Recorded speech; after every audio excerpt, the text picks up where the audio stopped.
आपण पाहतोय प्रमुख विरोधी पक्षांनी या प्रस्तावाला सकारात्मक होकार दिल्याचा दावा सुप्रिया सुळेंनी केलाय।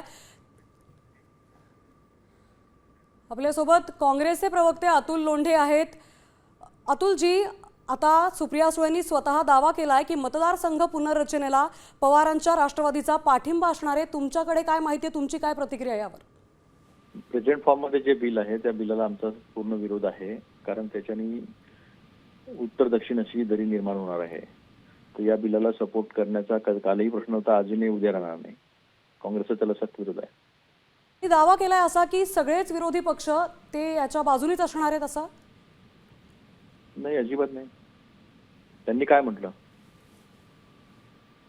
पण सगळ्याच माध्यमांमध्ये पाहतोय की सुप्रिया सुळेंनी असा दावा केलाय, प्रत्येक विरोधी पक्षाकडून याला पाठिंबा दिला जाणार आहे।